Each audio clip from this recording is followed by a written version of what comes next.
Em nome do Pai, do Filho e do Espírito Santo. Amém. Nós havíamos parado na questão 593, nessas andanças da vida, não? Depois vamos postando, os senhores suponho que os senhores, como almas sedentas da sã doutrina, estão esperando lá as questões, ouvindo, anotando as dúvidas do caderno de catecismo. Fala, mas padre, eu não sou criança, mas todos nós somos almas que não conhecem absolutamente toda a religião. Todo mundo fala isso é coisa de criança, mas todos nós aprendemos. Se aprendemos é porque não sabíamos. Logo, não é coisa de criança somente, hein? Catecismo é de quem teme a Deus. Então, tratem de estudar, como alguns têm feito. Viu os cadernos de catecismo? Porque um dia teremos uma prova. Não falo mais nada. Teremos. Eu prometi. Oral. Gravada e para humilhação pública postada. Aí vem a Inquisição, vai queimar os senhores de herege, não falo mais nada. Conhecer o catecismo. Vamos entrar num tema de suma importância, não que os outros não tenham sido, mas esse nos toca muito de perto. É a Santíssima Eucaristia, porque aqui nós vamos ver a Santa Missa. Então, questão 594. O que é o sacramento da Eucaristia? Então, nós vamos ver primeiro a Eucaristia como sacramento, é o que vamos começar a ver, e depois como sacrifício, aí é a Santa Missa. O que é o sacramento da Eucaristia? A Eucaristia é um sacramento que, pela admirável conversão de toda a substância do pão no corpo de Jesus Cristo e de toda a substância do vinho no seu precioso sangue, contém verdadeira, real e substancialmente. São 3 palavras do Concílio de Trento. E essas palavras são importantíssimas, porque contém verdadeira, real e substancialmente o corpo, sangue, alma e divindade do mesmo Jesus Cristo, nosso Senhor, debaixo das espécies de pão e de vinho para ser nosso alimento espiritual. O que nós entendemos? Absolutamente nada. Complexo. Que os senhores repitam como louro, devem saber isso de memória. Agora vamos entender o que isso quer dizer. Sacramento, já sabíamos o que é, sabemos. Agora, falando do sacramento da Eucaristia, é um sacramento diferente dos outros. Por quê? Todos, para que seja um sacramento, necessita matéria, fórmula, ministro e intenção. Então eu pego água, sou um padre, tenho água, tenho uma criança no batizado, eu jogo essa água, derramo essa água na cabeça dela e digo, fulano, eu te batizo em nome do Pai, do Filho e do Espírito Santo. Se eu faço isso com a intenção de fazer a igreja, eu fiz um sacramento chamado batismo. Sou ministro, tenho matéria, água, fórmula, eu te batizo em nome do Pai, do Filho e do Espírito Santo, e a intenção de fazer o que a igreja faz quando ela faz isso. Pronto, fiz um sacramento do batismo. Agora, no sacramento da Eucaristia é diferente. Porque este sacramento, ele vai ser a graça de Deus. Os outros são veículos da graça, mas esse tem o autor da graça, é um sacramento vivo. A água não tem presença de Deus, como tem a bênção, a água está benta, mas não necessariamente porque posso pegar a água da torneira e bater uma criança validamente, mas ela foi santificada quando Cristo foi batizado no Jordão, por isso toda água serve para batizar alguém. Mas não existe uma presença substancial de Cristo na água. Não. Se a igreja abençoou, na vigília da Páscoa, existe uma presença da bênção de Deus e da sua Santa Igreja. Mas agora o sacramento da Eucaristia tem o quê? Deus vivo, o autor dos sacramentos está ali. É diferente dos outros. Então, qual é esta presença? Como o catecismo que estamos estudando, ele se funda no Catecismo de Trento, e o Concílio de Trento é contra o protestantismo, então usa palavras precisas para justamente refutar as heresias de Lutero. Lutero, ele achava que a Santa Missa tinha uma presença, mas uma presença diferente de uma presença substancial. Vou lhes dar um exemplo. Este quadro Cristo está presente nesse quadro? É o Sagrado Coração de Jesus. Sim, porque à medida que eu represento, ele tá, o representado está presente no representante. E qual é o representante de Cristo? Essa imagem. Se nós temos uma carta de alguém que escreveu um e-mail, a pessoa está presente no e-mail? Sim. Verdade que ela não está falando naquele elemento virtual, mas a sua ideia, seus sentimentos, seu recado, sua inteligência está em palavras, deveria, né? Às vezes podemos duvidar que tem alguma coisa disso. Quando ligamos para alguém, uma ligação telefônica, tem presença? Claro que tem presença. Da voz, também das ideias, são presenças e são reais, sim. O problema é que tem realidade tudo isso. Então falar que o sacramento da Eucaristia tem uma presença real é suficiente? Não é suficiente, porque qual das presenças reais? Igual uma imagem pintada? Igual uma carta ou uma ligação telefônica? Não, nenhuma dessas. Por isso vai dizer substancialmente. Aí que temos a dificuldade de entender. E vamos tentar aí, sem enrugar o nosso cérebro. O que acontece? O pão, o ser de pão, ele deixa de ser pão e ele passa a ser Cristo. Ou seja, aí é um pouco de metafísica. Isso daqui é uma xícara. Então, o que faz ela ser uma xícara é o ser xícara. Parece uma redundância estúpida, mas não é. É isso. Tem elementos que constituem isso daqui é uma xícara e não é uma bacia. Não há discussão, porque a natureza desse utensílio é uma xícara. Pois então, um pão tem elementos que o fazem tal. E não é só trigo e o fermento, porque com trigo e fermento se faz muitas outras coisas que não é pão. Mas então, aquela mistura com aquilo se dá ao ser pão. Então o que acontece? Pelas palavras da consagração, fórmula, pela intenção de fazer o que Cristo fez, com um ministro válido, aí o sacerdócio católico, e a matéria é um pão de trigo, quando se diz aquilo, aí estamos na Santa Missa, o pão deixa de ser pão e passa a ser Cristo. Aí os senhores vão entender agora por que se chama transubstanciação. Porque o ser pão deixa de ser tal para ser de outra substância. Ser Cristo em seu corpo, sangue, alma e divindade. Aí qual a dificuldade? As espécies. Mas o que é espécies? Perguntariam essas crianças com cara de ponto de interrogação. São as aparências. Então a cor é igual, o tamanho é igual. Sim, de um pão. Mas só que o ser que o faz pão não está mais. É Cristo. Os senhores entendem? Então aqui faz uma diferença total de dizer que é uma presença real somente. Porque poderia se entender errado. E Lutero entendeu errado. Ele dizia que é uma presença real, mas ele chamava assim transsignificação. Você acha que aquilo é Cristo, você enxerga Cristo ali, então ele está ali. Simples.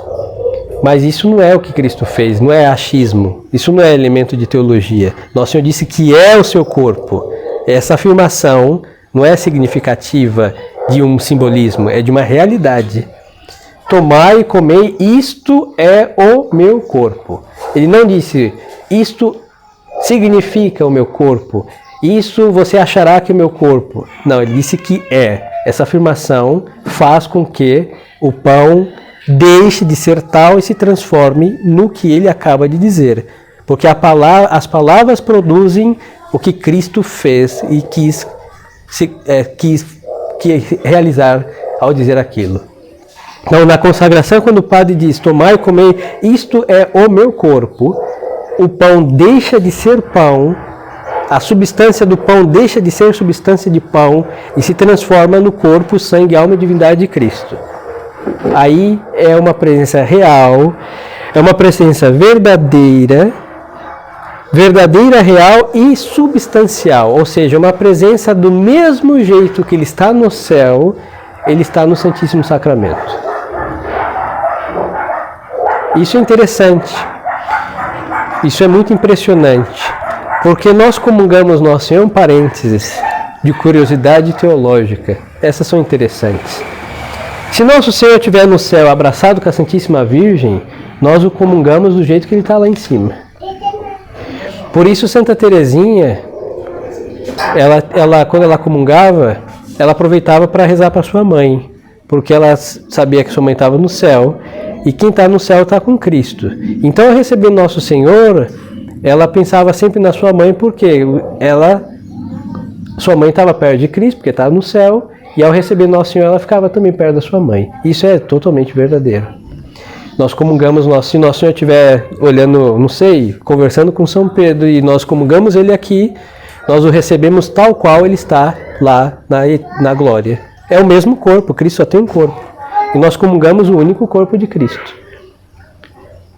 E se Nosso Senhor estiver com um chicote na mão a ponto de nos flagelar, aí nós comungamos com um chicote na mão a ponto de nos flagelar. Tal qual, porque é o corpo físico de Cristo. Isso é magnífico, hein?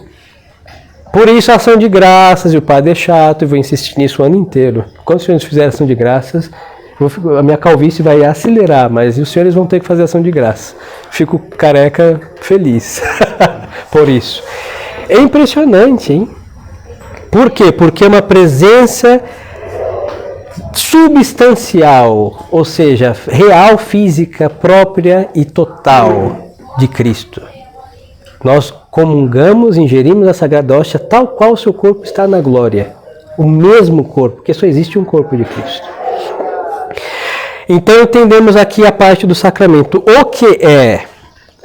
Aí vai explicitar um pouco. Está na Eucaristia o mesmo Jesus Cristo que está no céu e que nasceu na terra da Santíssima Virgem? Sim, na Eucaristia está verdadeiramente o mesmo Jesus Cristo que está no céu, que nasceu na terra da Santíssima Virgem Maria. É o mesmo do presépio, o mesmo que ressuscitou, o mesmo que há de vir julgar os vivos e os mortos, o mesmo que ressuscitou Lázaro, que limpou os leprosos, curou os paralíticos, perdoou a Madalena, increpou os fariseus, reprovou os judeus.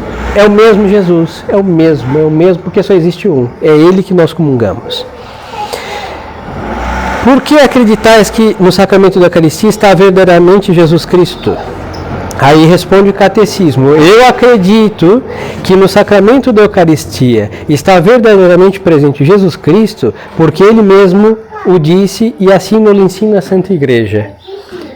Porque Nosso Senhor disse: quem comer da minha carne e beber do meu sangue permanece em mim e eu nele. Eu sabia.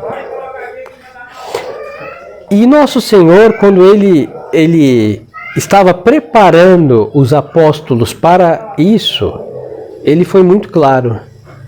E ele disse que quem comesse da sua carne e bebesse do seu sangue ia permanecer nele, e o que comesse nele, ele no que o ingerisse. Aí o que acontece? Se ouve aquelas palavras, essas palavras são duras demais. Quem as poderá encarar?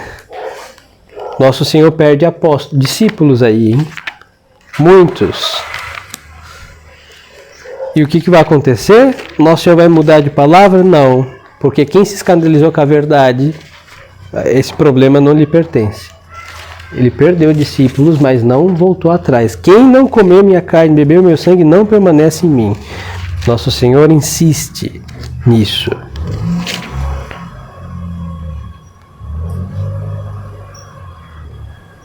Ele diz aqui, São João, o capítulo 6, versículo, vou citar o 35.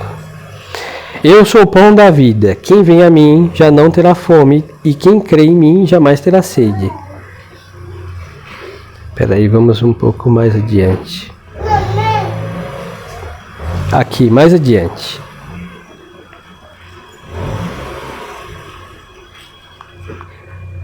Aqui, versículo 48. Eu sou o pão da vida. Vossos pais comeram o maná do deserto e morreram. Por quê? O maná era o quê? Pão. Era um pão curioso, do tamanho de um grão de coentro, semente de coentro. Os senhores não gostam de... Pois é, o senhor não ia comer maná. Pequenininho, chovia, mas só que continha o sabor do que vocês quisessem, os senhores quisessem. Se estava com vontade de comer um bolo de chocolate, comia as sementes do maná, as sementes do pãozinho lá pequenininho, tinha gosto de bolo de chocolate. Porque o pão continha todos os sabores, mas era o quê? Um pão. Nada mais que isso. Um pão especial, né, que cai do céu, é boa coisa. Mas eles morreram. Porque quem come pão, depois de algumas horas está com fome, principalmente os nossos pães modernos, e depois vai morrer porque o alimento vai embora, fica alguma coisa, nosso pão só tem carboidrato, fica nada, o organismo vai jogar tudo fora. Só serve para o paladar sentir algum prazer. Mas então, comeram do pão do deserto e morreram. Eu sou o pão vivo descido do céu. Se alguém comer deste pão, viverá para sempre. E o pão que eu darei é minha carne para a vida do mundo. Nosso Senhor disse o que acabamos de ouvir. Aí o que aconteceu? Os judeus que ouviam disseram, começaram a discutir. Como pode esse homem nos dar de comer sua carne? Porque ouvir isso realmente Nosso Senhor não está dizendo uma parábola. Você vê que os ouvintes tinham ainda um resto de bom senso. Ele está dizendo o quê? O que ele acaba de dizer. Que ele vai dar a sua carne para ser comida. Como vai ser uma coisa dessa? Jesus lhe disse, na verdade eu vos digo, se não comerdes a carne do Filho do Homem e não beberdes o seu sangue, não tereis a vida em vós. Ou seja, quem não comunga não vive. Vive a vida humana, mas disso daí morre e não se salva. É verdade, vamos chegar a explicar antes que haja confusão. Todo batizado manducou Cristo de um jeito, porque o batismo nos destina à Santíssima Eucaristia, hein? Então, mesmo criança, quando foram batizadas, comungaram Cristo pelo menos espiritualmente. Por isso, quem come a carne do Filho de Deus tem a vida eterna, hein? Mas então, nós aqui estamos falando agora para nós adultos, no sentido sacramental. Mas vamos lá. Aí o que aconteceu? Nosso Senhor insiste mais ainda.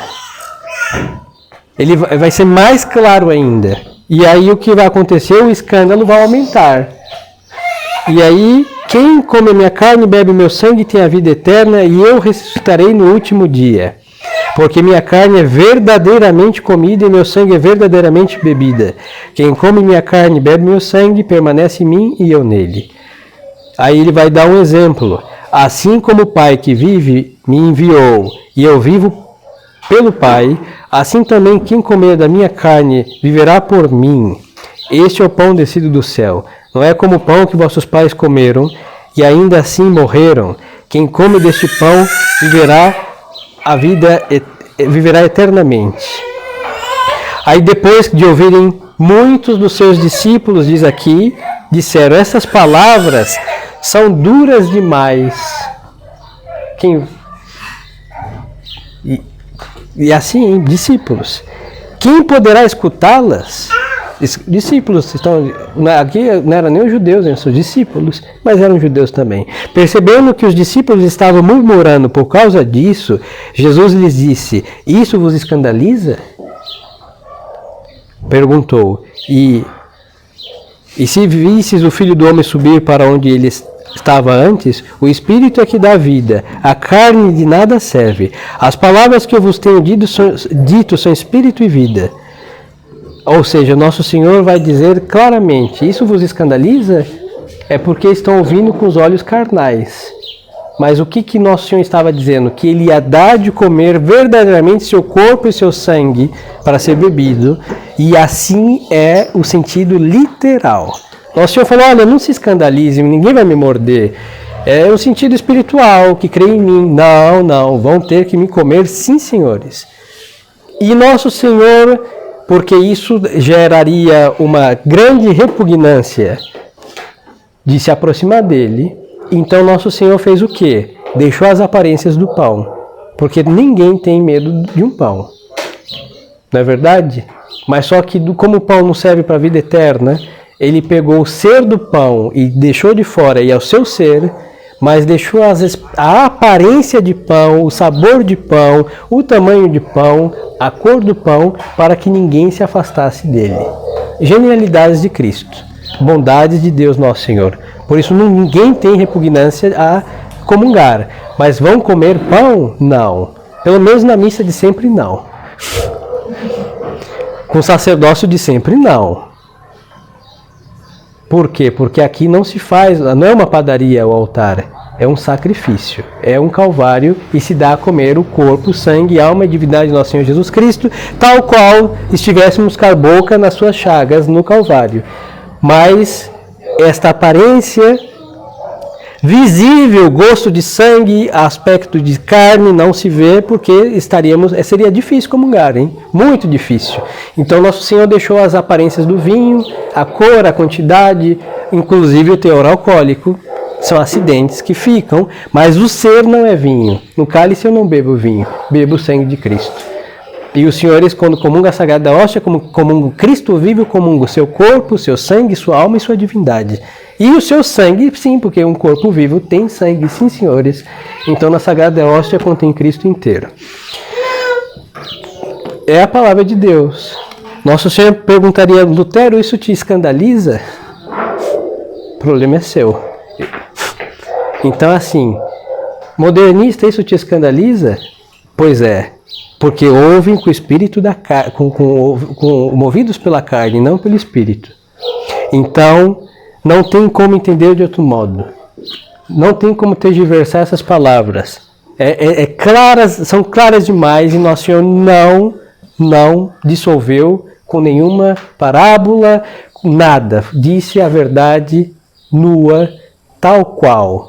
E o escândalo ficou para as almas que realmente não quiseram entender ou aceitar, e aí já tem malícia intelectual, moral intelectual, que já é outro problema.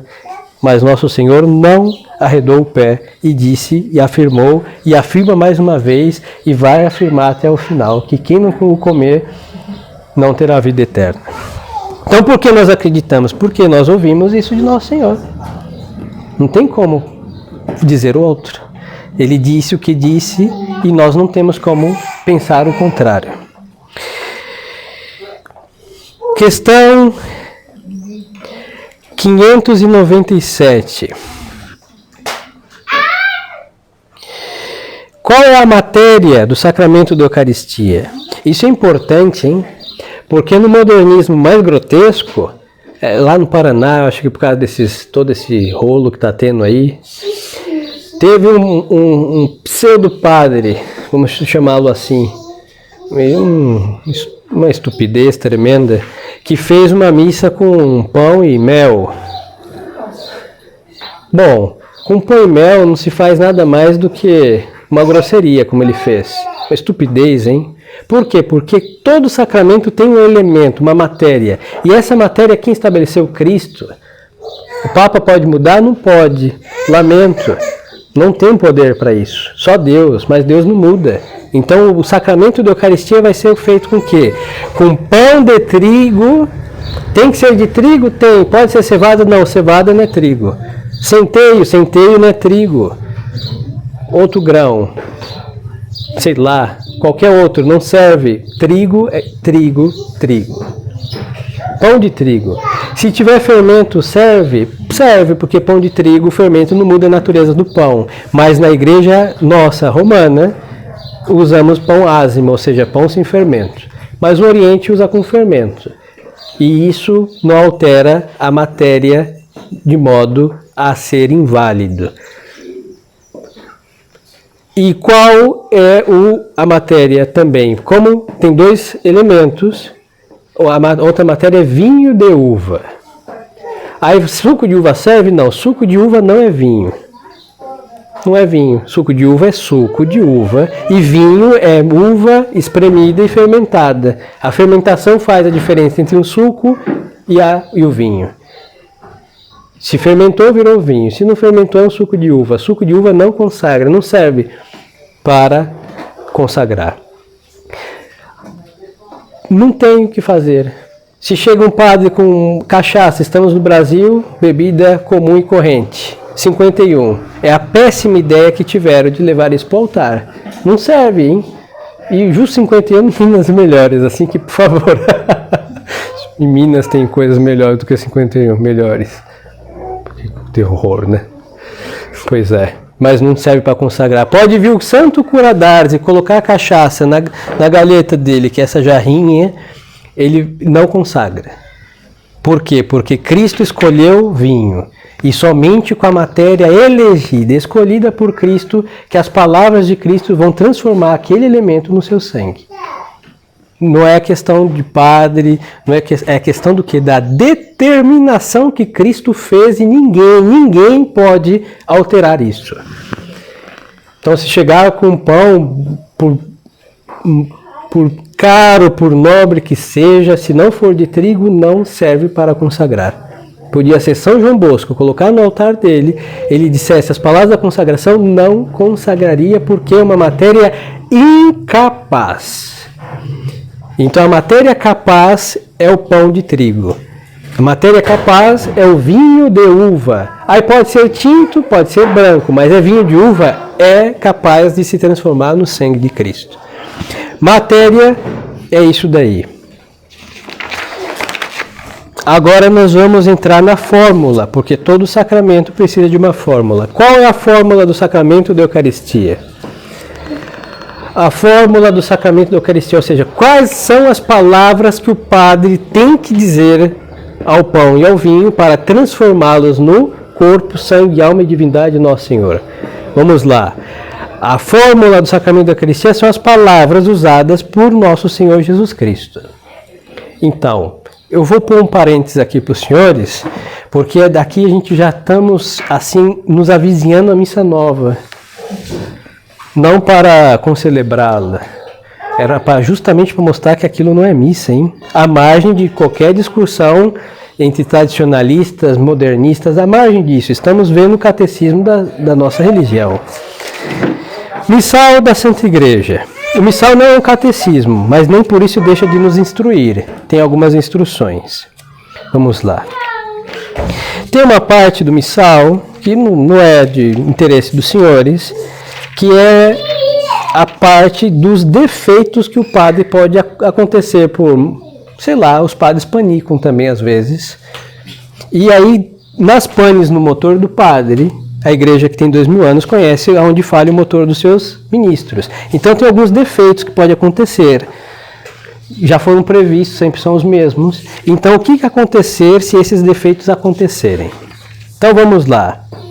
Dado um defeito de fórmula, a igreja vai no seu missal, o número 5 de defectibus formae, dos defeitos da forma.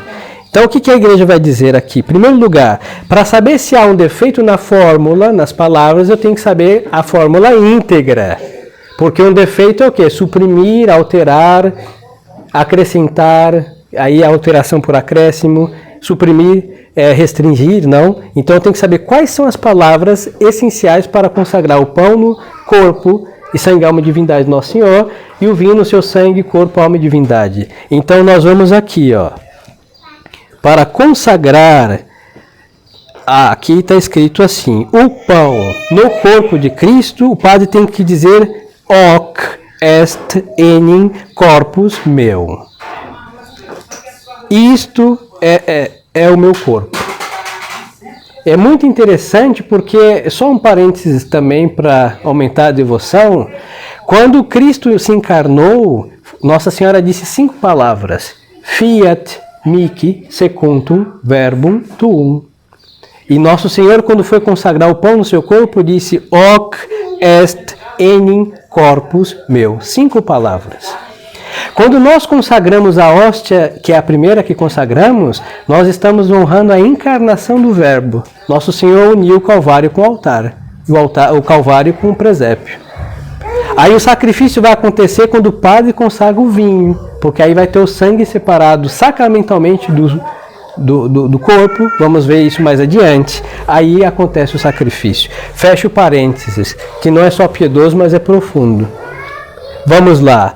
Agora, para consagrar o vinho no sangue, está escrito aqui, ó, hic est enim calix sanguinis mei, novi et eterni testamenti, mysterium fidei. Está aqui, neste lugar. Qui pro vobis et pro multis effundetur in remissionem peccatorum. Aí os senhores vão falar, padre, mas olha, na missa nova o Mysterium Fidei está depois. Isso chama alteração da fórmula. Padre, mas diz por muitos.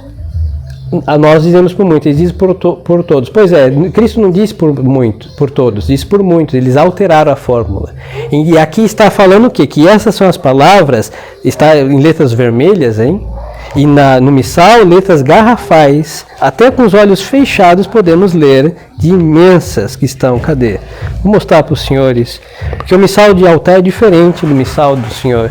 Olha só, garrafais, para que o padre, mesmo com seus 6, 7, 8 graus de miopia, ele enxergue o que é necessário. Olha aí, daí os senhores conseguem ler praticamente, porque sem essas palavras não transforma o pão no corpo, sangue, alma e divindade de Nosso Senhor. Sem todas essas palavras não transforma o vinho no sangue, corpo, alma e divindade de Nosso Senhor. Simples assim. Tem que se dita essas palavras. Então, estas são as palavras sem as quais nós não podemos transformar o pão. Eu não estou falando aqui de matéria e fórmula, hein? Vamos ver o sacerdócio mais adiante. Porque alterar a fórmula, o sacramento não se produz. É algo essencial para acontecer o sacramento. Aí vão dizer, mas no Oriente, o Oriente está orientado com as suas orientações orientais. E o Ocidente está com as suas orientações ocidentais. E uma coisa somente para também acrescentar, isso é muito belo, hein? Um dia vamos fazer o Catecismo da Santa Missa, para ver um pouquinho mais profundamente. Mas vamos lá. Nós que somos ocidentais, nós recebemos a tradição católica do apóstolo São Pedro. E como o texto da missa que nós usamos era usado pelo apóstolo, graças a essa dita que nós temos, aqui diz aqui, do mesmo modo, depois de ter ceado, ele tomou este demonstrativo. Sabe por quê? Porque São Pedro usava o mesmo cálice que Nosso Senhor usou na última ceia. O mesmo vaso sagrado. Esse vaso sagrado deixou de ser usado pelo Papa quando São Lourenço enviou o cálice, o chamado Santo Graal, para a Espanha, porque havia uma perseguição romana que queria pegar os tesouros da igreja. Aí São Lourenço, que era o que guardava como diácono do tesouro da igreja, ele foi genial, né? O tirano chega e fala, onde está o tesouro da igreja? Ele juntou um monte de pobre e falou, esse é o tesouro da Santa Igreja. E de fato, as almas. E as riquezas enquanto relíquias, não? E o cálice de Nosso Senhor, ele enviou para a Espanha. Pois então, se diz com esse demonstrativo, porque São Pedro tinha o mesmo vaso que Nosso Senhor usou, o recipiente. O Oriente não diz isso, por quê? Porque eles não tinham. Isso muda a fórmula? Não muda a fórmula. Mas agora a parte essencial, que é a parte de letras garrafais que está no missal romano, se eu tiro alguma coisa ou acrescento, eu estou mudando a fórmula. Quem tira e quem acrescenta mostra não ter intenção de fazer o que a igreja faz, porque como os senhores vão saber da minha intenção? Não tem uma luz vermelha piscando, intenção sacerdotal, igreja, isso não tem. Os senhores sabem que eu tenho intenção porque estou obedecendo o missal da Santa Igreja. Se eu não obedeço o missal para os senhores, é evidente que eu não tenho intenção. Porque inovador tem intenção de quê? De inovar. Se inova é porque não quer fazer o que sempre foi feito. E se não faz o que sempre foi feito, tem outra intenção, porque a igreja faz sempre a mesma coisa ao subir no altar. Um sacrifício. Nunca foi uma ceia, nunca foi presidir uma assembleia, nunca foi uma plateia, nunca foi um circo, sempre foi um calvário. Então, se alguém transforma um calvário em circo, em mazelas, em estupidezes, mostra que não tem a intenção de fazer o que Cristo fez. Pode ter sido ordenado por São Pio X, pode ter sido ordenado até por São Pedro. Mudou, não serve, estragou, adulterou, não é o sacrifício de Cristo, porque não tem intenção, que é um elemento essencial para fazer um sacramento. Aí o catecismo vai seguir. O que é a hóstia antes da consagração? Antes da consagração é pão de trigo, que é depois corpo, sangue, alma e divindade de Nosso Senhor. Que está no cálice antes da consagração? Vinho de uva, com algumas gotas de água, porque Nosso Senhor misturou vinho e água. É umas gotas. As gotas representam os senhores, as almas que estão unidas a Cristo, e por isso se coloca uma gota que ela se dissolve no vinho, né? Ela vira vinho. depois virá sangue de Cristo. Então representa os fiéis que se unem a Cristo e serão outros Cristos também.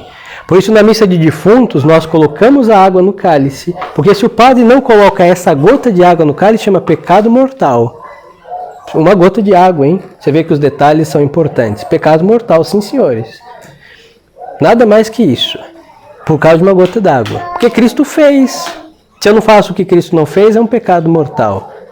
As conclusões se estendem a todo um rito adulterado chamado Missa Nova. Não faz o que Cristo faz. Mas então, também a água representa a humanidade de Cristo. Então, no princípio, quem não colocava a gota de água no cálice é porque não acreditava que Cristo tinha natureza humana. Ou seja, um rito expressa perfeitamente a nossa fé, hein? Uma gota de água.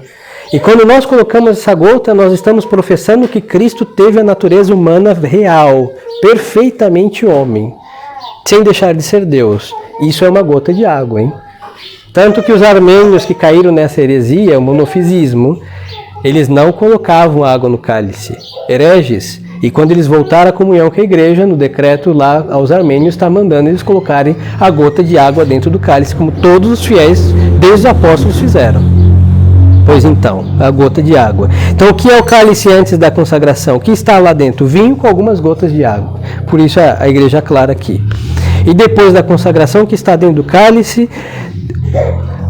No cálice, o verdadeiro sangue, corpo, alma e divindade de nosso Senhor Jesus Cristo.